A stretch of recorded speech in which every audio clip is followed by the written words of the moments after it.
Hello friends, આ વિડીયોમાં આપણે આજે જોઈશું કલ્ચર મીડિયા. આપણે પહેલાં આના આગલા વિડીયોમાં આપણે શું જોયું હતું તો કે એને કલ્ટિવેટ કરવા માટે કઈ કઈ વસ્તુની જરૂર પડે. પછીના વિડીયો રિક્વાયરમેન્ટ જોઈતી અને પછીના વિડીયોમાં આપણે એની રિક્વાયરમેન્ટ પ્રમાણેના કેટલા ટાઈપ પડે અને એના શું નામ છે એ જોયા. હવે આ વિડીયોમાં આપણે જોવાના છે કલ્ચર મીડિયા, એટલે કે એને આપણે લેબ લેવલે જે મીડિયા પ્રોવાઈડ કરીએ છીએ એ કેવા હોવા જોઈએ, એનો પ્રિન્સિપલ શું છે. તો પહેલાં કલ્ચર મીડિયા કહેવાય કોને, તો કે culture media can be defined as a environment from which a organism satisfy entire nutritional requirement for growth. They are use to the cultivation of micro organism. એટલે કે કલ્ચર મીડિયા કોને કહેવાય, તો કે એવું એન્વાયરમેન્ટ એને આપણે આપીએ છીએ, બનાવીને આપીએ છીએ કે જેમાં એને બધા જ ન્યુટ્રિશન મળી શકે અને એ સેટિસ્ફાઈ થઈ શકે. એના ગ્રોથ માટેની જે પણ જે પણ ન્યુટ્રિશનલ રિક્વાયરમેન્ટ છે એ બધી જ મળી રહે એને કહેવામાં આવે છે કલ્ચર મીડિયા, જેને ગ્રોથમાં કામ કરે છે. હવે એના પ્રિન્સિપલ્સ છે કે કલ્ચર મીડિયા બનાવવા માટેના કયા પ્રિન્સિપલ્સ છે. તો પહેલું શું છે, medium should be consist of a balance mixture of all nutrition required nutrient at a concentrate that permit the good growth. મીડિયમની અંદર જે મિક્સચર્સ હશે એ બેલેન્સ થયેલું હોવું જોઈએ અને એના ગ્રોથ માટેની જેટલા કન્સન્ટ્રેશનમાં રિક્વાયરમેન્ટ હોય ન્યુટ્રિશનની એટલું એને મળી રહેવું જોઈએ. Required through a knowledge of nutritional requirement and habitat of organisms can be cultivate. Plus આપણી પાસે એ નોલેજ હોવું જોઈએ કે આટલા કન્સન્ટ્રેશનવાળા ન્યુટ્રિશનની જરૂર છે એને, કે આટલા કન્સન્ટ્રેશનમાં એ સારું ગ્રો થઈ શકે છે. આ નોલેજ આપણી પાસે હોવું જોઈએ. આપણે ગમે એમાં એડ કરી શકશું નહીં.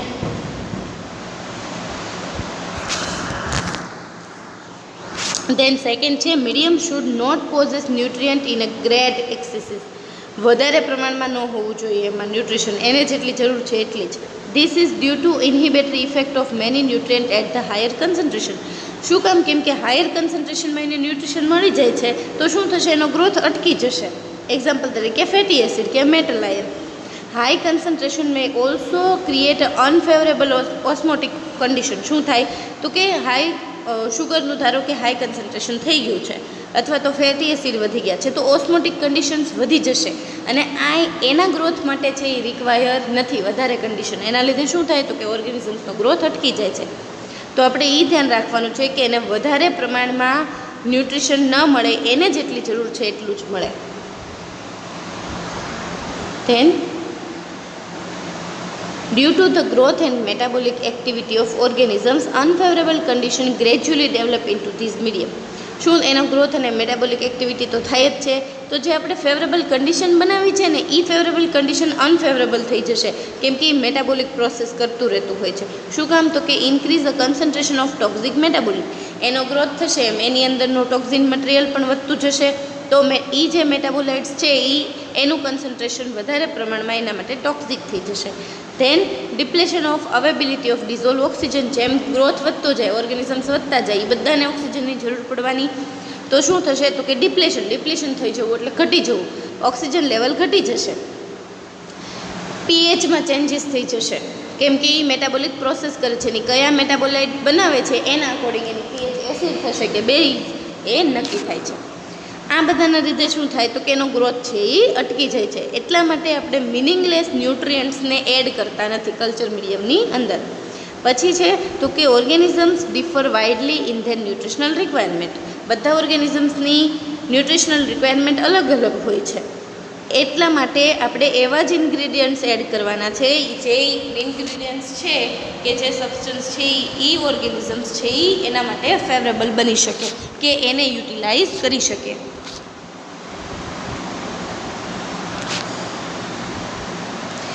Ingredients used for the preparation of bacteriological media. કયા ઇન્ગ્રીડિયન્ટ્સ જોશે તો કે carbon, nitrogen, energy, electron donors, આવો મિનરલ સોર્સ, ગ્રોથ ફેક્ટર જરૂર હોય તો, અને વોટર. હવે આપણે જોઈએ કે કાર્બન સોર્સ તરીકે આપણે શું એડ કરી શકીએ. તો કાર્બન સોર્સ તરીકે આપણે કાર્બોહાઈડ્રેટ અને નોન કાર્બોહાઈડ્રેટ્સ. તો કાર્બોહાઈડ્રેટ્સમાં મોનોસેકેરાઇડ, અને મોનોસેકેરાઇડના એક્ઝામ્પલ છે ગ્લુકોઝ, ફ્રુક્ટોઝ, આ બધું એને આપી શકીએ. પછી છે ડાયસેકેરાઇડ ફોર્મમાં જો આપણે એને કાર્બોહાઈડ્રેટ આપતા હોઈએ તો લેક્ટોઝ, સુક્રોઝ, માલ્ટોઝ એ બધું આપીએ. પોલિસેકેરાઇડના ફોર્મમાં આપણે એને કાર્બોહાઈડ્રેટ્સ આપીએ છીએ, તો સ્ટાર્ચ, સેલ્યુલોઝ એવું બધું. હવે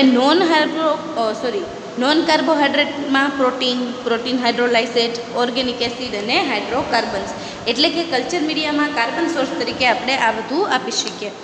હવે એને નાઇટ્રોજન સોર્સ તરીકે શું આપી શકીએ છીએ?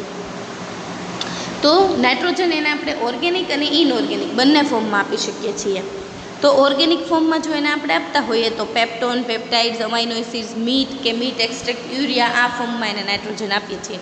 કલ્ચર મીડિયા બનાવતી વખતે આપણે લાસ્ટ સેમિસ્ટરમાં નગાર બનાવ્યું હતો, એમાં આપણે પેપ્ટાઇડ એ બધું અલગ અલગ ઇન્ગ્રીડિયન્ટ્સ પાડતા હતા, કાર્બન સોર્સ આપતા હતા, નાઇટ્રોજન સોર્સ આપતા હતા, એ જ છે આ બધું. ઇનઓર્ગેનિક સોર્સ તરીકે શું યુઝ કરી શકીએ? Nitrate, nitrite, ammonium salt, liquor ammonia, આ બધાનો આપણે યુઝ કરી શકીએ છીએ. હવે ingredients use for energy and electron donor, એના માટે આપણે શું યુઝ કરી શકીએ છીએ? તો કે energy source is another important ingredients as nutrient. Energy source છે એ પણ ન્યુટ્રિયન્ટનો એક ઇમ્પોર્ટન્ટ ઇન્ગ્રીડિયન્ટ્સ છે. Which is use to driving cellular metabolism. શું કામ? તો કે મેટાબોલિઝમ સારું ચલાવવા માટે આપણે એનર્જી સોર્સની જરૂર પડતી હોય છે. Wide variety substance are use to source of energy. ઘણી બધી સબસ્ટન્સ છે, ઘણી બધી વેરાયટીના સબસ્ટન્સ, એને આપણે એનર્જી સોર્સ તરીકે વાપરી શકતા હોઈએ છીએ. Chemotrophs obtain energy from chemicals, both organic and inorganic. આપણને ખબર છે, એ આપણે લાસ્ટ વિડીયોમાં જોઈ લીધું કે કેમોટ્રોપ્સ છે તો એ ઓર્ગેનિક અને ઇનઓર્ગેનિક બંનેનો એનર્જી સોર્સ તરીકે ઉપયોગ કરી શકે છે. સબસ્ટન્સ છે એને ઇનઓર્ગેનિક એનર્જી કઈ રીતે મળે? તો કે usually organic substance are use as a source of energy for organotrophs, એ આપણને ખબર છે. Usually this use same organic matter as a source and both carbon and energy. એટલે કે મોસ્ટલી આ ઓર્ગેનિઝમ્સ છે એ બધા ઓર્ગેનિક મેટર વાપરતા હોય કાર્બન અને એનર્જી સોર્સ તરીકે. ઇનઓર્ગેનિક સબસ્ટન્સ યુઝ કરતા હોય એને આપણે કેમોલિથોટ્રોપ્સ કહેતા હોઈએ છીએ. તો એ સલ્ફર છે, આયન કમ્પાઉન્ડ છે, અમોનિયા છે, આ બધાનો યુઝ કરશે એઝ અ એનર્જી સોર્સ. આ બધા એના એક્ઝામ્પલ્સ છે.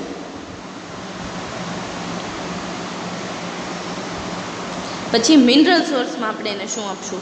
તો કે minerals are usually supply as a corresponding salt of the મીડિયમનો કોરસ્પોન્ડિંગ સોર્સ તરીકે આપણે, એટલે એને આપણે ખૂબ વધારે પ્રમાણમાં નથી આપતા, થોડા જ આપીએ છીએ.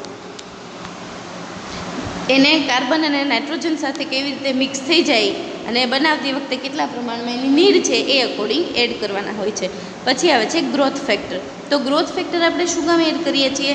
તો કે અમુક ઓર્ગેનિઝમ્સ હોય છે ગ્રોથ ફેક્ટર વગર ગ્રો નથી થતા, એવા ઓર્ગેનિઝમ્સને આપણે કહેતા હતા ફાસ્ટિડિયસ ઓર્ગેનિઝમ્સ. તો એના માટે શેની જરૂર પડે છે? ગ્રોથ ફેક્ટરની જરૂર પડે છે.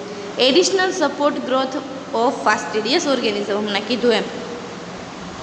It's also allow luxurious growth of other organisms. જે બીજા ઓર્ગેનિઝમ્સના ગ્રોથને અટકાવતો હોય. જનરલી મીટ છે, બીફ એક્સટ્રેક્ટ, ઈસ્ટ એક્સટ્રેક્ટ, આ બધાને ગ્રોથ ફેક્ટર તરીકે એડ કરવામાં આવે છે. ધેન છે વોટર. તો વોટરમાં આપણે ડિસ્ટિલ વોટર અથવા ટેપ વોટર યુઝ કરી શકીએ છીએ.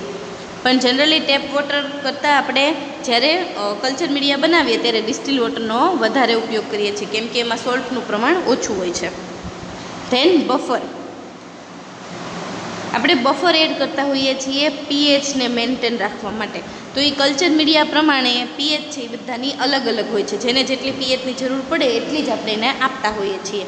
બફર શું છે? તો કે buffer is the system that resist any change of pH of medium. Buffer add કરીએ એટલે શું થાય? તો કે આ જે પીએચમાં વધઘટ થતી હોય ને એને મેન્ટેન રાખે છે. પીએચ વધઘટ શું કામ થાય? તો કે બેક્ટેરિયા છે મેટાબોલિક પ્રોસેસ કરે એના લીધે. તો બફર એડ કરવાથી શું થાય? તો કે પીએચ મેન્ટેન રહે. પીએચ છે શું? તો કે મિક્સચર ઓફ વીક એસિડનું મિક્સચર છે and conjugate base. Weak acid and conjugate બેઝથી બને છે buffer. Base have a maximum buffering capacity at pH. PH એ ઘણી સારી કેપેસિટી છે એની પાસે કે જે એસિડ અને બેઝને કંટ્રોલમાં રાખી શકે. When bacteria grow in a medium their metabolic activity effect the pH medium, this turn affect the growth. શું થાય કે એવા મીડિયમની અંદર ગ્રો થતા હોય ઓર્ગેનિઝમ અને મેટાબોલિક એક્ટિવિટી કરતા હોય તો શું થશે તો કે એને ગ્રોથ પીએચ ફરશે એટલે એના ગ્રોથને ઇફેક્ટ કરશે. જનરલી ઓર્ગેનિઝમ જો એસિડિક કન્ડિશનમાં ગ્રો થતા હોય તો ધારો કે એવું બને કે એને મેટાબોલિક પ્રોસેસ કરતાં કરતાં એ એસિડિટી રિડ્યુસ થઈ ગઈ, ઘટી ગઈ અને કેવી થઈ ગઈ એ આલ્કલાઇન બની ગયું એ મીડિયમ, તો એ મીડિયમમાં હવે એ સારા ગ્રો થઈ શકશે નહીં. આને મેન્ટેન રાખવા માટે આપણે શું નાખતા હોઈએ છીએ તો કે બફર સિસ્ટમ એડ કરતા હોઈએ છીએ. એક બફર સિસ્ટમ અહીંયા આપેલી છે, acetate buffer, phosphate buffer, proteins, એના એક્ઝામ્પલ છે. ધ્યાન છે સોલિડિફાઈંગ એજન્ટ. તો સોલિડિફાઈંગ એજન્ટની આપણને ખબર છે. સોલિડિફાઈ એજન્ટ શું છે તો કે એવો એજન્ટ છે જે મીડિયાને સોલિડિફાઈ કરવાનું કામ કરે છે. પ્લસ સોલિડિફાઈ એજન્ટ છે ન્યુટ્રિયન્ટ તરીકે કામ કરતા નથી, એનું કામ શું છે ખાલી મીડિયાને સોલિડ બનાવવાનું. તો આપણે લેબ લેવલે શું યુઝ કરતા હોઈએ છીએ અગાર અગાર. આપણને એ પણ ખબર છે કે પહેલાં જ્યારે અગાર અગાર નહોતું એ પહેલાં લેબ લેવલે શું યુઝ થતું તો કે જિલેટીન યુઝ થતું. પણ આ જિલેટીનમાં શું પ્રોબ્લેમ થતો તો એક તો એ સેમી સોલિડ હતું. શું કામ સેમી સોલિડ હતું? કેમ કે આરટી જેટલું ટેમ્પરેચર જો મળે મતલબ 37 કે 38 ટેમ્પરેચર તો શું થઈ જાય તો કે ડિઝોલ્વ થવાનું સ્ટાર્ટ થઈ જાય છે. સોરી ડિઝોલ્વ શું લિક્વિડ ફોર્મમાં આવવાનું સ્ટાર્ટ થઈ જાય છે. એટલે એ ચાલતું નહોતું કેમ કે 35 ડિગ્રી તે શું થઈ જાય તો કે મેલ્ટ થવા લાગે છે અને પાછું સોલિડમાંથી લિક્વિડમાં આવી જાય. પ્લસ એક રીઝન હતું. બીજું રીઝન શું છે તો કે આ જિલેટીનને ઓર્ગેનિઝમ્સ છે એ એઝ અ ન્યુટ્રિયન્ટ યુઝ કરે છે. ઘણા ઓર્ગેનિઝમ એવા છે જે એને એઝ અ ન્યુટ્રિશન યુઝ કરી શકે છે. તો શું થશે એને યુટિલાઇઝ કરીને એ જિલેટીનને ખાઈ જશે, યુટિલાઇઝ કરી લેશે એઝ અ ફૂડ મટીરિયલ. તો પાછું છે એ કેવા ફોર્મમાં આવી જશે તો કે લિક્વિડ ફોર્મમાં જ આવી જશે. એના લીધે એને બંધ કરવા માટે શેનો યુઝ થવા લાગ્યો તો કે અગાર અગારનો યુઝ થવા માંડ્યો. એ સિવાય સિલિકા જેલનો પણ યુઝ થાય છે સોલિડિફાઈ મીડિયા તરીકે કેમો ઓટોટ્રોપ્સના કલ્ટિવેશનમાં. અહીંયા ચાર્ટ આપ્યો છે કે કોનો કોનો યુઝ થાય. કેમિકલ નેચર્સ, જિલેટીન, અગાર અને સિલિકા જેલ, આ ત્રણેયને કમ્પેર કરેલા છે. તો જિલેટીનનો નેચર કેવો છે? પ્રોટીન છે.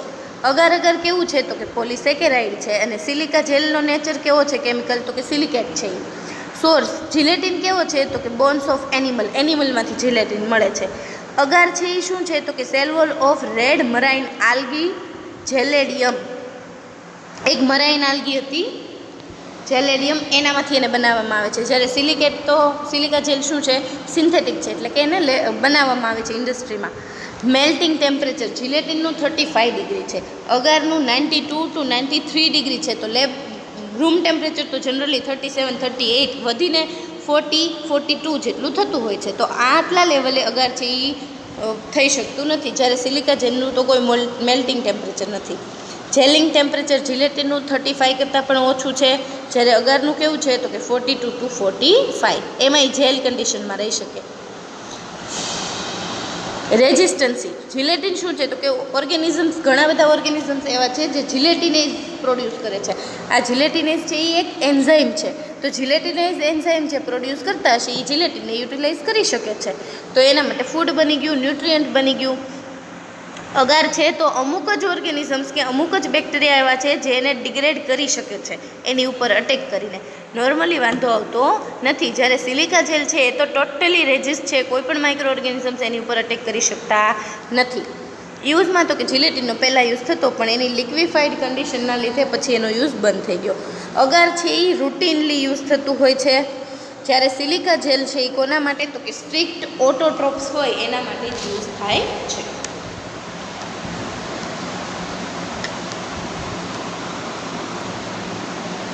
નાવ સમ ઇમ્પોર્ટન્ટ ઇન્ગ્રીડિયન્ટ્સ જે બેક્ટેરિયોલોજીકલ મીડિયામાં યુઝ થતા હોય. પહેલું છે પેપ્ટોન, બેક્ટેરિયોલોજીકલ પેપ્ટોન.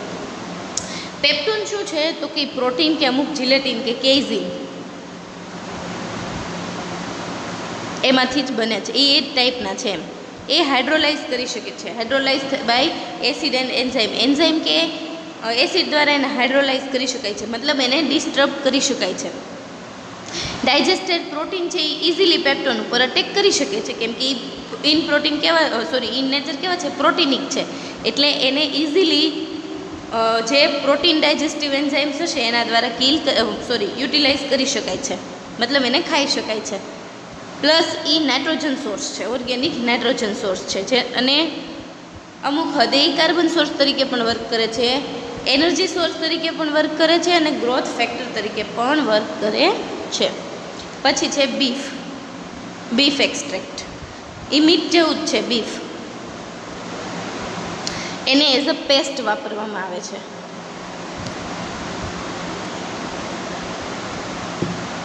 It contains water soluble substance and animal tissue, organic nitrogenous compound.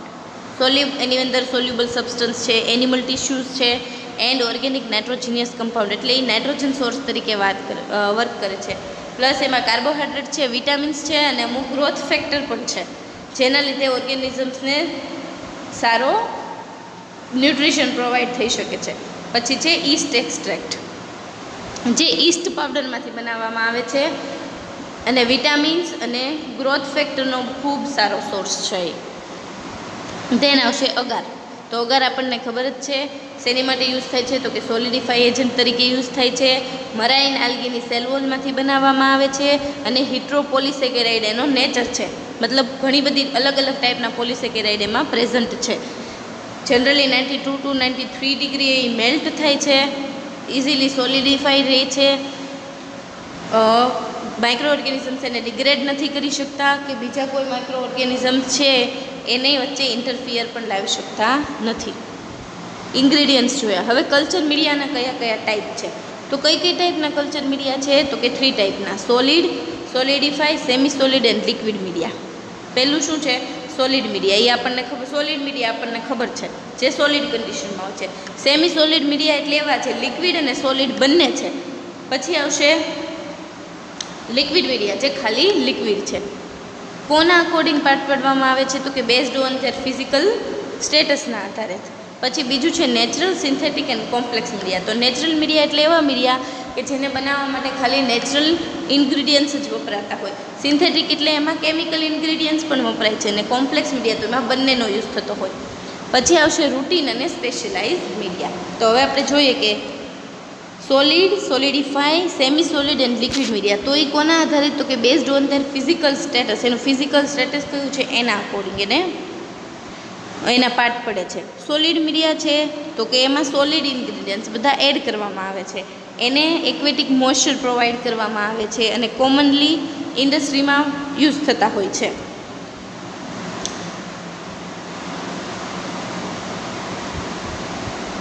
શેની માટે યુઝ થાય, તો કે રાઈસ બ્રેન છે, ડ્રાઈડ બ્રેડ પાવડર છે, આ બધા માટે ઇન્ડસ્ટ્રીમાં યુઝ થતા હોય છે. પ્લસ એમાં એવા એન્ઝાઇમ્સ પણ હોય છે, ઇન્ડસ્ટ્રીમાં જે વસ્તુ બનતી હોય એમાં એન્ઝાઇમ હોય કે સોલિડ મીડિયા ઉપર સારા ગ્રો થઈ શકે ઓર્ગેનિઝમ્સ.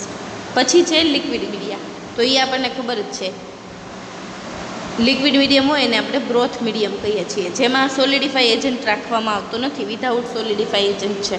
અને બધા જ ન્યુટ્રિયન્ટ કેવા હોય, તો કે ડિઝોલ્વ થઈ શકે એવા હોય છે. શું કામ યુઝ થાય, તો કે કલ્ટિવેશન ઓફ માઇક્રો ઓર્ગેનિઝમ માટે, પ્લસ પ્રાઇમરી કલ્ટિવેશન માટે, જેનાથી એને નેચરલ સોર્સ મળી શકે. પ્લસ તો કે ઓર્ગેનિઝમની બાયોકેમિકલ અને ફિઝિયોકેમિકલ કેરેક્ટર્સ કેવા છે એ ચેક કરવા માટે. આપણે જોયું બાયોકેમિકલ ટેસ્ટ આપણે કરી ગયા હતા, પ્રોટીનનો નેચર જોવા માટે, કાર્બોહાઈડ્રેટનો નેચર જોવા માટે આપણે બાયોકેમિકલ ટેસ્ટ છે પ્રેક્ટિકલમાં આપણે જોઈ ચૂક્યા હતા. હવે સોલિડિફાઈડ મીડિયા, ઓલા સોલિડ મીડિયા હતા, હવે આ સોલિડિફાઈ મીડિયા છે, જેમાં લિક્વિડ મીડિયમની અંદર સોલિડિફાઈડ એજન્ટ છે એ એડ કરી દેવામાં આવે છે. Depending on the type of solidified agent use, this media are commonly called as agar medium, gelatin medium or silica gel media. એને યુઝ્યુઅલી એવું કહેવામાં આવે છે. શેના માટે યુઝ થાય, તો કે આઇસોલેશન અને કલ્ટિવેશન ઓફ માઇક્રો ઓર્ગેનિઝમ્સ. આપણને ખબર જ છે કે માઇક્રો ઓર્ગેનિઝમના કલ્ટિવેશન માટે, આઇસોલેશન માટે, પ્રિઝર્વેશન માટે અને એન્યુમિરેશન કરવા માટે. એન્યુમિરેશન કરવું એટલે એની અલગ અલગ ટેસ્ટ કરવી, એનો એસે કરવો. પછી આવશે સેમી સોલિડ. તો prepared by dissolving suitable solidified agent into the liquid media. Liquid મીડિયાની અંદર અમુક ડિઝોલ્વ સોલિડિફાઈ એજન્ટ રાખવામાં આવે છે. In case of concentration of solidifying agent is much less. પણ આમાં સોલિડિફાઈંગ એજન્ટથી ઓછા નાખવામાં આવે છે, એનાથી જે મીડિયા છે એ પૂરેપૂરા સોલિડ થતા નથી. એના લીધે શું થશે તો કે gel strength of medium remains low, એની જે સોલિડિફાય થવાની જે સ્ટ્રેન્થ છે એ ઓછી થઈ જશે. એના લીધે એમાં ઇઝીલી લિક્વિડ ફોર્મ પણ રહી શકે છે અને સોલિડ ફોર્મ પર. અને શેના માટે યુઝ થાય છે તો કે ઓર્ગેનિઝમની મોટિલિટી ચેક કરવા માટે. પછી છે નેચરલ, સિન્થેટિક અને કોમ્પ્લેક્સ મીડિયા. તો આ બેઝડ ઓન ધેર કમ્પોઝિશન, ઓલું હતું એના ફિઝિકલ સ્ટેટસ પ્રમાણે. આ નેચરલ, સિન્થેટિક અને કોમ્પ્લેક્સ મીડિયાને કોના અકોર્ડિંગ પાર્ટ પાડવામાં આવે છે તો કે એના કમ્પોઝિશન પ્રમાણે. એમાં નેચરલ મીડિયા છે તો બધા જ મીડિયા કેવા હશે તો કે નેચરલ એન્વાયરમેન્ટમાંથી જ લેવામાં આવ્યા હશે, એને કહેવાય છે નેચરલ મીડિયા. અને સૌથી પહેલાં વિન્ડોગ્રેસ્કી એ આ નેચરલ મીડિયા બનાવ્યું હતું સોઇલને યુઝ કરીને, કે એનાથી ઇઝીલી નેચરલ ઇન્ગ્રીડિયન્ટ્સ યુઝ કરીને ઓર્ગેનિઝમ્સને આઇસોલેટ કરાવી શકાય. જેમ કે સોઇલ છે. પછી છે પોટેટો એક્સટ્રેક્ટ, પોટેટોનો પણ યુઝ થતો હોય છે પ્રાઇમરી આઇસોલેશન માટે. પછી છે સિન્થેટિક મીડિયા, તો એ commonly known as a chemically defined media પણ કહેવાય, કેમ કે એમાં કેમિકલ ઇન્ગ્રીડિયન્ટ્સ વાપરવામાં આવે છે ને બનાવતી વખતે. Non concentration of sugar and other source of carbon energy. આપણને કમ્પોઝિશન ખબર છે કે આપણે આટલી જ શુગર નાખવાનું છે, આટલું જ કાર્બન કમ્પાઉન્ડ નાખવાનું છે. નાઇટ્રોજન સોર્સ તરીકે આપણે એડ કરીએ છીએ અમોનિયા કે નાઇટ્રેટ સોલ્ટ અથવા લીકર અમોનિયા. સોલ્ટ તરીકે આપણે મિનરલ ન્યુટ્રિયન્ટ યુઝ કરીએ છીએ. અમાઇનો એસિડ તરીકે ગ્રોથ ફેક્ટર એડ કરતા હોઈએ છીએ. આ બધાની કન્સન્ટ્રેશન આપણને ખબર હોય છે. શું કામ યુઝ થાય વાઇડલી તો કે એના ગ્રોથ માટે અને બાયોઆસો કરવા માટે. પછી છે કોમ્પ્લેક્સ મીડિયા, તો કોમ્પ્લેક્સ મીડિયાને કોને કહેવાય તો કે where the extract chemical composition of all the ingredients of the medium is not known. તમે જે કેમિકલ કમ્પોઝિશન કરો છો એ ઇન્ગ્રીડિયન્ટ્સની તમને બહુ વધારે ખબર નથી, એવા મીડિયાને કહેવાય કોમ્પ્લેક્સ મીડિયા. જે વાયરસના વાઇડલી યુઝ થાય છે ગ્રોથ અને કલ્ટિવેશન ઓફ માઇક્રો ઓર્ગેનિઝમ. એટલે કે તમે મીડિયા બનાવો ને ત્યારે કમ્પોઝિશન હરખી તમને જેમ મનમાં આવે ને એટલા ઇન્ગ્રીડિયન્ટ્સ નાખી દીધું. તમને એમ થાય 2 ગ્રામ નાખવું છે તો 2 ગ્રામ નાખી દીધું, 5 ગ્રામ નાખવું છે તો 5 ગ્રામ નાખી દીધું. કોઈ એક્ઝેક્ટ કેમિકલ કમ્પોઝિશન નથી એની. ઓર્ગેનિઝમ્સ કેવો સારો ગ્રોથ કરી શકે છે એ ચેક કરીએ છીએ આમાં આપણે. અને પેપ્ટોન, બીફ એક્સટ્રેક્ટ આ બધું જનરલી એમાં હોય છે. પછીનો ટાઈપ છે રૂટીન એન્ડ સ્પેશિયલાઇઝ મીડિયા. તો એનો નેચર કેવો છે એના અકોર્ડિંગ રૂટીન અને સ્પેશિયલાઇઝ મીડિયા યુઝ થતા હોય છે. તો રૂટીન મીડિયા કોને કહેવાય તો કે જનરલી જે લેબ લેવલે આપણે યુઝ કરતા હોય, જનરલી બધા જ ના કલ્ટિવેશન માટે આપણે યુઝ કરતા હોય રૂટીનલી રોજ છે, એને કહેવાય routine media. They are designed in manner of permit growth of most of the type of bacteria. અને આનું બેસ્ટ ઉદાહરણ છે ન્યુટ્રિયન્ટ ગ્રોથ એન્ડ ન્યુટ્રિયન્ટ અગાર. એ જ જનરલી આપણે લેબમાં યુઝ કરીએ છીએ એઝ અ રૂટીન મીડિયમ. એની આપણને કમ્પોઝિશન ખબર જ છે કે બેક્ટેરિયલ પેપ્ટોન છે એમાં બંનેમાં 1 ગ્રામ પડે છે. મીટ એક્સટ્રેક્ટ છે એ 0.3 to 0.5 NaCl એડ કરીએ છીએ. એક અગારમાં થાય છે કે અગારની ન્યુટ્રિયન્ટ અગારમાં આપણે અગાર એડ કરીએ છીએ, જ્યારે ન્યુટ્રિયન્ટ ગ્રોથમાં એડ કરતા નથી, કેમ કે આપણે એને લિક્વિડ ફોર્મમાં રાખવાનું છે અને એની pH મેન્ટેન કરીએ છીએ. રૂટીન મીડિયા હતા. હવે છે સ્પેશિયલાઇઝ્ડ મીડિયા. તો સ્પેશિયલાઇઝ્ડ મીડિયા કોને કહેવાય તો કે which are used four specialized purpose fall in this category. Special purpose માટે આપણે એને બનાવીએ છીએ તો એને કહેવામાં આવે છે સ્પેશિયલાઇઝ્ડ મીડિયા. એનું પહેલું છે એનરિચ્ડ મીડિયા. તો certain micro organisms possess complex nutrition requirement. અમુક માઇક્રો ઓર્ગેનિઝમ્સ એવા પણ હોય જેને કોમ્પ્લેક્સ ન્યુટ્રિશનલ રિક્વાયરમેન્ટ હોય છે. They grow poorly on routine laboratory media. એ જનરલી રૂટીન લેબોરેટરી મીડિયામાં ગ્રો થઈ શકતા નથી, થાય તો બહુ ઓછા થાય છે, પુઅર ગ્રોથ થાય છે એનો. They need supply to specific growth factor. એને સ્પેસિફિક ગ્રોથ ફેક્ટરની જરૂર પડે છે અને હાઈલી ન્યુટ્રિશન સબસ્ટન્સ એને આપવા પડે છે, જેમ કે બ્લડ છે, સિરમ છે, એગ છે, ઈસ્ટ એક્સટ્રેક્ટ છે. આ બધાને આપણે આપતા હોઈએ છીએ as a nutrient growth factor. Such media are nutritionally enriched. અમુક મીડિયા છે એને એનરિચ થવું એટલે એને એટલી કન્ડિશન પ્રોવાઈડ કરી દેવી આમ કે એ જનરલી સારામાં સારી આ કન્ડિશનમાં સારામાં સારા ગ્રો થઈ જાય, એને એનરિચ કર્યું કહેવાય. Hence they called enrich media. Enrich એટલે ખૂબ વધારે આપવું એમ. They favour luxuriant growth of micro organism including fastidious organism. એટલે આપણે એને એવું કહી શકીએ કે એને તમે લક્ઝરિયસ ફેસિલિટી પ્રોવાઈડ કરી દીધી, એને જેવું જોતું હતું એવું તમે આપી દીધું. એના એક્ઝામ્પલ છે blood agar medium, chocolate agar medium, glucose yeast agar, egg media. આ જનરલી લેબમાં યુઝ થતું નથી, અમુક ઓર્ગેનિઝમના જ ગ્રો માટે યુઝ થતું હોય છે. એનરીચ હતું. હવે એનરીચમેન્ટ મીડિયા છે. તો these are the media where favour growth of desire type of organism. અમુક ટાઈપના ઓર્ગેનિઝમના ગ્રોથ માટે યુઝ થાય without affecting normal growth of other organisms. પણ બીજા એમાં જે સાથે તમે ગ્રો કરાવો છો એ બીજા બેક્ટેરિયાના ગ્રોથને કંઈ પ્રોબ્લેમ ન થાય, ઇફેક્ટ ન થાય એવી રીતે ગ્રો કરાવો છો તમે ઓર્ગેનિઝમ્સને.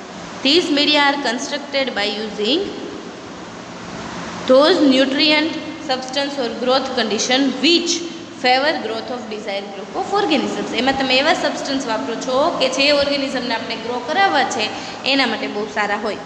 એક્ઝામ્પલ તરીકે incorporation of aromatic hydrocarbon in the medium as a sole source of carbon will favour growth of hydrocarbon degrading organisms. Aromatic hydrocarbon use કરો છો સોલ સોર્સ તરીકે કાર્બનના, કોના માટે? તો કે હાઇડ્રોકાર્બન ડિગ્રેડિંગ ઓર્ગેનિઝમ્સ માટે. Adjusting pH of medium at a very low value 2 to 3 જે એસિડોફાઇલ્સ માટે તમે પ્રોવાઈડ કરો છો.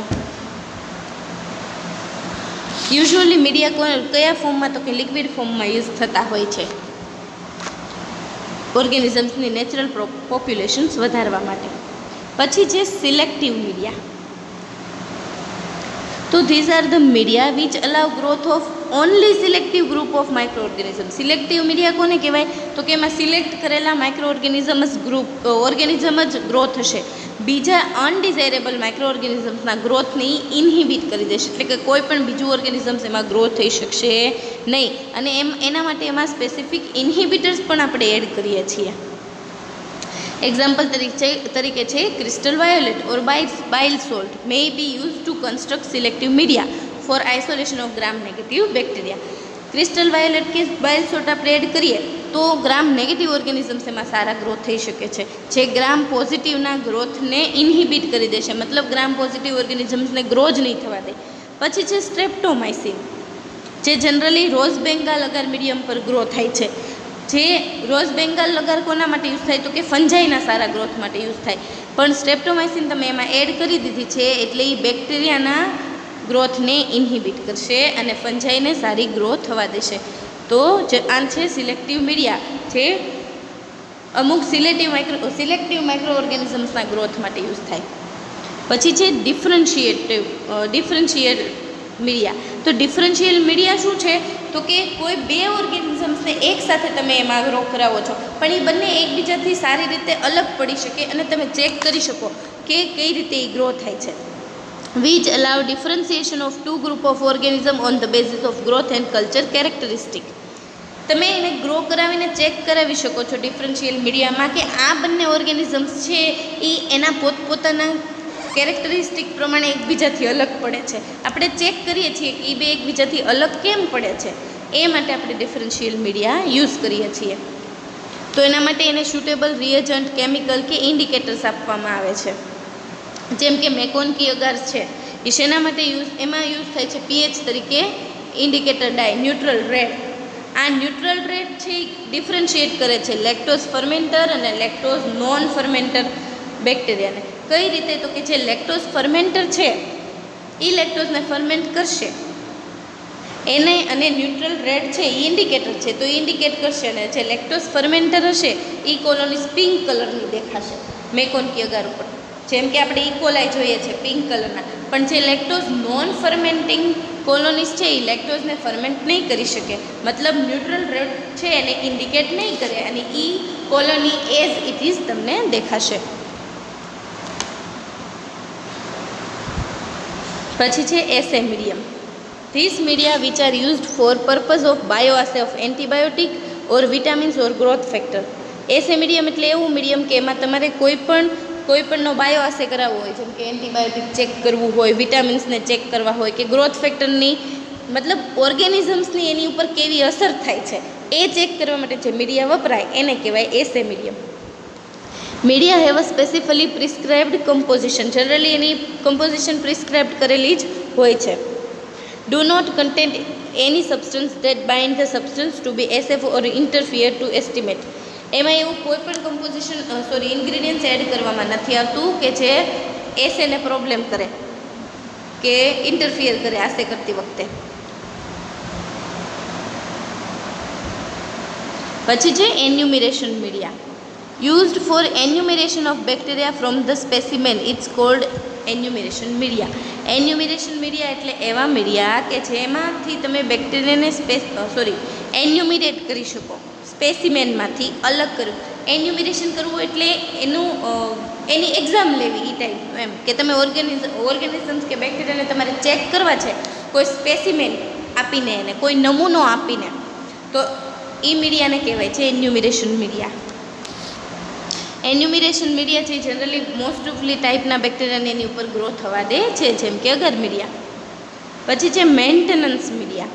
તો એ જનરલી કલ્ચરને મેન્ટેન કરવા માટે યુઝ થતું હોય છે, ઘણા લાંબા સમય માટે રાખવું હોય ત્યારે. એવી રીતે બનાવવામાં આવ્યું હોય કે એની અંદર જે ઓર્ગેનિઝમ છે એને કોઈ અફેક્ટ ન થાય, અથવા તો બીજા કોઈ ઓર્ગેનિઝમ્સનું કન્ટામિનેશન ન લાગે. ઓર્ગેનિઝમ્સનો ગ્રો છે એ સ્લોલી થાય, જેનાથી તમે સબકલ્ચરિંગ લાંબા સમય સુધી રાખી શકો. મતલબ કે તમે આજે એના ઉપર સ્ટ્રીકિંગ કર્યું છે તો 1 મહિના પછી તમે એને ફરીથી ટ્રાન્સફર આપો તો ચાલે, એનો ગ્રોથ છે એ ધીમો કરી દે છે. યુઝ્યુઅલી તો સોલિડ જ હોય છે, પણ ઘણી વખત લિક્વિડ પણ યુઝ થતું હોય છે. અને ટોક્સિક ઇફેક્ટથી પણ એને બચાવે છે, એને કહેવાય મેન્ટેનન્સ મીડિયા, જે મેન્ટેન રાખે છે. અમુક સિલેક્ટિવ મીડિયા અને ડિફરન્શિયલ મીડિયાના એક્ઝામ્પલ છે. એમાં છે પહેલું છે મેકોન્કી અગાર. બહુ સારામાં સારું એક્ઝામ્પલ છે ડિફરન્શિયલ મીડિયાનું, જે એન્ટેરોબેક્ટેરિયાસી અને gram negative rods, enteric gram negative rods માટે બંનેને ડિફરન્શિએટ કરવા માટે યુઝ થાય છે. Medium content bile salt or crystal violet. મેકોન્કીની અંદર બાઇલ સોલ્ટ કે આપણે ક્રિસ્ટલ વાયોલેટ એડ કરતા હોઈએ છીએ, જે ગ્રામ પોઝિટિવ બેક્ટેરિયાને ઇન્હિબિટ કરશે અને ગ્રામ નેગેટિવ બેક્ટેરિયાને એની ઉપર ગ્રો થવા દેશે. અમુક અને બીજા ફાસ્ટિડિયસ ગ્રામ નેગેટિવ બેક્ટેરિયાને પણ ઇન્હિબિટ કરે છે. Medium also incorporate lactose as a sole fermenter, carbohydrate and neutral pH indicator dye. આ મીડિયમની અંદર લેક્ટોઝ પણ હોય છે, જે કાર્બોહાઈડ્રેટ તરીકે ફર્મેન્ટેબલ કાર્બોહાઈડ્રેટ છે, જ્યારે ન્યુટ્રલ રેડ છે એ પીએચ ઇન્ડિકેટર છે. હવે ઓર્ગેનિઝમ્સ કે જે કેપેબલ છે લેક્ટોઝને ફર્મેન્ટ કરવા માટે અને એસિડ પ્રોડ્યુસ કરવા માટે, ધેર કોલોનીઝ બીકમ એસિડિક. તો આવી કોલોનીઝ છે એ કેવી, એવી ઓર્ગેનિઝમ્સ કે એવી ઓર્ગેનિઝમની કોલોની છે લેક્ટોઝને ફર્મેન્ટ કરી શકે છે. તો આપણને ખબર છે કે લેક્ટોઝ ફર્મેન્ટ થાય એટલે શું થાય, તો કે એસિડ પ્રોડ્યુસ થાય. તો આ કોલોની કેવી થઈ જશે, એસિડિક થઈ જશે. એના લીધે which appear pink because of the conversion of neutral red. Neutral red છે એનું કન્વર્ઝન થઈ જાય, એ રેડમાંથી પિંક કલરની થઈ જાય. એસિડિક કન્ડિશન ચેન્જ થાય ને એટલે કન્ડિશન એસિડ મળે ને એટલે રેડમાંથી પિંક કલરની થઈ જાય, ન્યુટ્રલ રેડ ડાય છે. એના લીધે આપણને ખબર પડી જશે કે કોલોની પિંક થઈ, મતલબ લેક્ટોઝનું ફર્મેન્ટેશન થઈ ગયું છે. જ્યારે એવી કોલોનીઝ જે લેક્ટોઝ નોન ફર્મેન્ટિંગ છે એ એવી ને એવી રહેશે, કેમ કે એ ન્યુટ્રલ રેડને પિંક કલરની કરતી નથી.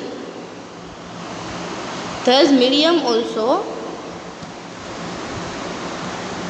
differentiate allowing differentiation of bacteria as a lactose fermenter and lactose non-fermenter.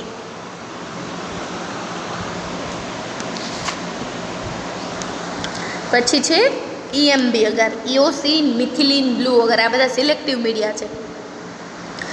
EMB is also selective and differential media for differentiation of Enterobacteriaceae and related coliform.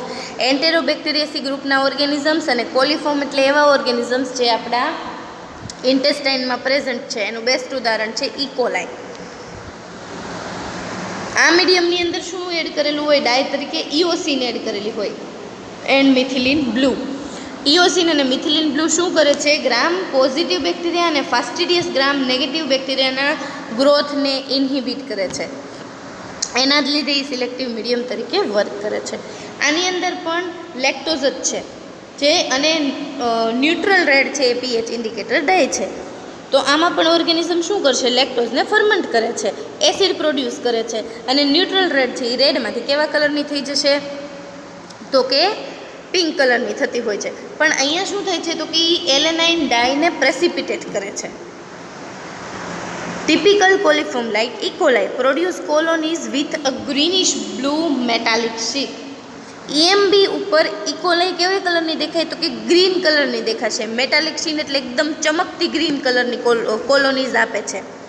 આ ટિપિકલ કોલિફોર્મ લાઇક, અને બીજા એટિપિકલ છે એટલે typical હતા. એટિપિકલ કોલિફોર્મ like એન્ટેરોબેક્ટર એ શું કરે છે તો કે પિંક કોલોની પ્રોડ્યુસ કરે છે, પણ મેટાલિક શીન એટલે કે ચમકતી સપાટી આપતી નથી.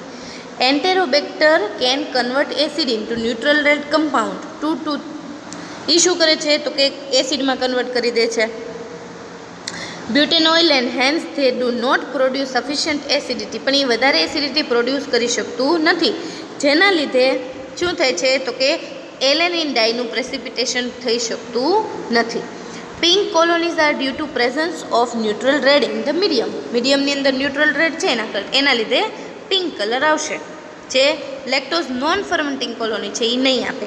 તો આમાં તમે ઇકોલાઈ અને એન્ટેરોબેક્ટર બંનેને પણ EMB ઉપર અલગ કરી શકો, ડિફરન્શિએટ કરી શકો. કઈ રીતે તો કે શું કરશે તો કે જે ઇકોલાઈ છે એ ગ્રીન કલરની મેટાલિક શીટ આપે છે, જ્યારે એન્ટેરોબેક્ટર છે તો પિંક કોલોની બતાવે છે. તો તમે ઇઝીલી આ બંને ઓર્ગેનિઝમ્સને છે એ અલગ કરી શકો છો, ડિફરન્શિએટ કરી શકો છો. પછી છે DCA,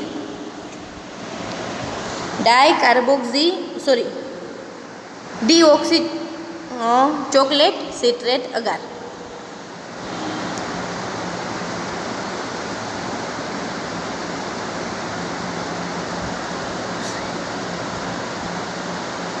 ડાયોક્સિલેટ સિટ્રેટ અગાર, સિટ્રેટ અગાર, મારી mistake. DCA agar is also selective and differential medium. Use of isolation of member of Enterobacteriaceae. Enterobacteriaceae માટે જ યુઝ થાય છે. મેકોન્કી કરતાં 3 ગણું વધારે બાઇલ સોલ્ટ એની પાસે હશે DCA અગારમાં, જે સાલ્મોનેલા અને from mixer culture contaminate with coliform and other gram negative bacteria. જે સાલ્મોનેલા અને બીજા કોલિફોર્મ કે ગ્રામ પોઝિટિવ બેક્ટેરિયા છે એના ગ્રોથ માટે ખૂબ સારું છે. Sodium and citrate, ferric citrate also retard growth of coliform. Sodium અને ફેરિક સિટ્રેટ કોલિફોર્મના ગ્રોથને અટકાવે છે. એ પછી એમાં એડ કરેલું છે લેક્ટોઝ એન્ડ ન્યુટ્રલ રેડ. જે એ તો આપણને હવે ખબર છે કે ન્યુટ્રલ રેડનું કામ શું છે તો કે લેક્ટોઝ ફર્મેન્ટર ઓર્ગેનિઝમ્સ હોય એને રેડમાંથી પિંકમાં કન્વર્ટ કરી દે છે, એટલે કે ઇન્ડિકેટર ડાય તરીકે વર્ક કરે છે. પછી છે ઇન્ડો અગાર, એક ડિફરન્શિયલ મીડિયા છે જે લેક્ટોઝ ફર્મેન્ટર અને નોન ફર્મેન્ટર માટે યુઝ થાય છે. અહીંયા આપણે શું કરશે તો કે સોડિયમ સલ્ફાઇડ યુઝ કરેલું છે ને બેઝિક ફ્યુઝિન વાપરેલું છે. અહીંયા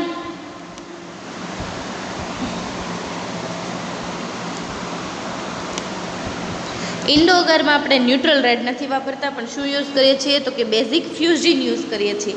કઈ રીતે વર્ક કરશે તો કે બેઝિક ફ્યુઝિનને જે લેક્ટોઝ ફર્મેન્ટિંગ ઓર્ગેનિઝમ હશે એ શું કરશે તો કે બેઝિક ફ્યુઝિન હશે એને રિલીઝ કરશે. એના લીધે શું થશે તો કે સોડિયમ સલ્ફાઇડ અને બેઝિક ફ્યુઝિનનું કોમ્પ્લેક્સ બની જશે, એકબીજા સાથે જોડાઈ જશે અને કોલોનીઝ છે એ પિંક કલરની બની જશે. Acid aldehyde produce a one of intermediate during fermentative metabolism trapped by sodium sulphide. Basic fuchsin to be release from the complex. હવે શું થશે, એસિડ આલ્ડીહાઇડ્સ છે એ એઝ અ ઇન્ટરમીડિયેટ તરીકે વર્ક કરે છે મેટાબોલિક સિસ્ટમમાં. તો આ એસિડ આલ્ડીહાઇડ શું કરશે, હવે જે કોમ્પ્લેક્સ બની ગયું હતું સોડિયમ સલ્ફાઇડનું અને બેઝિક ફ્યુઝિનનું, એના લીધે એ બંનેને છૂટું પાડી નાખશે, કોમ્પ્લેક્સને તોડી નાખશે. That impart pink colour to the colony. અને એના લીધે શું થશે, પિંક કોલોનીઝ છે એ બીજા ઓર્ગેનિઝમ્સને મળશે નહીં. અને લાસ્ટ છે સાલ્મોનેલા શિગેલા અગાર. એક ડિફરન્શિયલ મીડિયા છે, હાઈલી સિલેક્ટિવ મીડિયા છે જે સાલ્મોનેલા અને શિગેલા આ બંનેને અલગ કરે છે. Presence of high concentration of bile salt and sodium citrate inhibitor gram positive and many gram negative bacteria including coliform. મતલબ કે બાઇલ સોલ્ટનું અને સોડિયમ સિટ્રેટનું હાઈલી કોન્સન્ટ્રેશન છે એ ગ્રામ પોઝિટિવ અને અમુક ગ્રામ નેગેટિવ કોલિફોર્મ આ બધાને ઇન્હિબિટ કરી દેશે, ગ્રો થવા દેશે નહીં. Presence of lactose and neutral red, એમાં પણ શું છે, લેક્ટોઝ અને ન્યુટ્રલ રેડ જ છે. Organism as a lactose fermenter and non lactose fermenter, ઓર્ગેનિઝમને લેક્ટોઝ ફર્મેન્ટર અને લેક્ટોઝ નોન ફર્મેન્ટર તરીકે છૂટા પાડી શકાય છે. Presence of sodium thiosulfate and ferric citrate allow detection of bacteria that produce H2S. Sodium thiosulphate અને ફેરિક સિટ્રેટ શું કરે છે તો કે કયા ઓર્ગેનિઝમ્સ H2S પ્રોડ્યુસ કરે છે અને કયા ઓર્ગેનિઝમ્સ H2S પ્રોડ્યુસ નથી કરતા એને ડિટેક્ટ કરી શકશે. Organisms that use sodium thiosulfate and reduce to produce H2S, development of black colonies due to the formation of iron sulfide. એવા ઓર્ગેનિઝમ જે સોડિયમ થાયોસલ્ફેટ યુઝ કરીને H2S ઘટાડી શકે, રિડ્યુસ કરાવી શકે, એના લીધે શું થશે, બ્લેક કોલોની મળશે. બ્લેક કોલોની શું કામ મળશે, કેમ કે આયર્ન સલ્ફાઇડ બની જાય છે. સોડિયમ થાયોસલ્ફેટ છે એ H2S રિડ્યુસ કરી દે છે અને કયા સલ્ફાઇડ બનાવી દેશે તો કે સોડિયમને હટાવીને ત્યાં આયર્ન બાઇન્ડ થઈ છે અને આયર્ન સલ્ફાઇડ બનાવશે અને એના લીધે બ્લેક કોલોની મળશે. તો આ મીડિયામાં આપણે શું જોયું, કલ્ચર મીડિયા જોયા. કલ્ચર મીડિયા કોને કહેવાય, એનો પ્રિન્સિપલ શું છે, મતલબ કે કલ્ચર મીડિયા બનાવતી વખતે કયા કયા ધ્યાન રાખવા પડે, પછી કલ્ચર મીડિયાના ટાઈપ કયા છે એ જોયું આપણે, પછી અલગ અલગ ઓર્ગેનિઝમ્સને કયા ટાઈપના મીડિયા જોતા હોય એ જોયું, અને પછી મીડિયામાં પણ કઈ કઈ ટાઈપના મીડિયા હોય, સિલેક્ટિવ મીડિયા છે, ડિફરન્શિયલ મીડિયા, રૂટીન મીડિયા, આ બધું જ આપણે જોયું કલ્ચર મીડિયામાં.